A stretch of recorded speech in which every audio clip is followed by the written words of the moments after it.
এবার নতুন বিপদে সাবা 2 ঘন্টার সময় দিয়ে করলেন এবার হুঁশিয়ারি।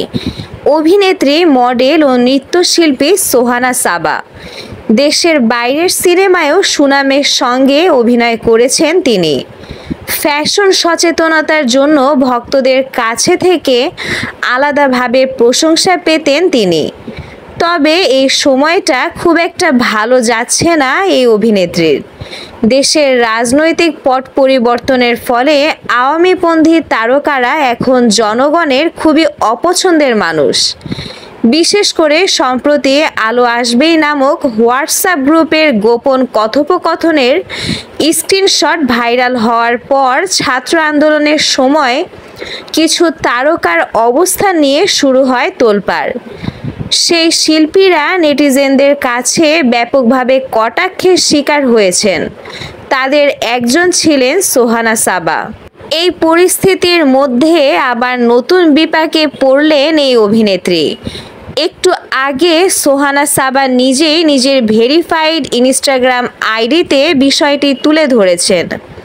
সাবা লিখেছেন, দেশের একটি গণমাধ্যমের অনলাইন আমার বিরুদ্ধে আজ নিউজ করেছে যা সম্পূর্ণ মিথ্যা, ভিত্তিহীন এবং উদ্দেশ্য প্রণোদিতভাবে করা হয়েছে যাতে আমার সুনাম নষ্ট হয়। গত 20 বছর ধরে আমি মিডিয়াতে কাজ করছি এবং সচেতনভাবে আমি আমার কাজের বাইরে কোনো বিতর্ক বা আলোচনায় থাকতে চাই না।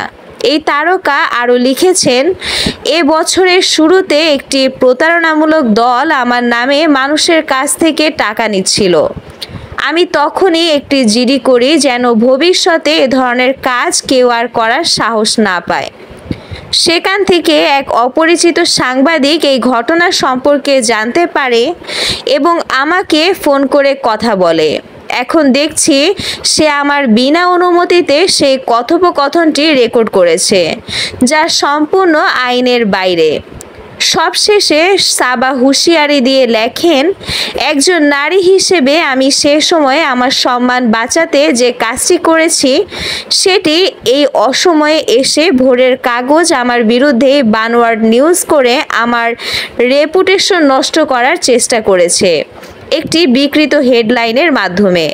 আমি তাদেরকে শক্তভাবে বলতে চাই, আগামী 2 ঘন্টার মধ্যে আপনারা আমাদের জায়গা থেকে প্রত্যেকটি নিউজ ডিলিট করবেন, না হলে আমি এই প্রমাণ নিয়ে আইনানুগ সিদ্ধান্ত নিতে বাধ্য হব। এই পরিস্থিতির মধ্যে আবার নতুন বিপাকে পড়লেন এই অভিনেত্রী। একটু আগে সোহানা সাবা নিজেই নিজের ভেরিফাইড ইনস্টাগ্রাম আইডিতে বিষয়টি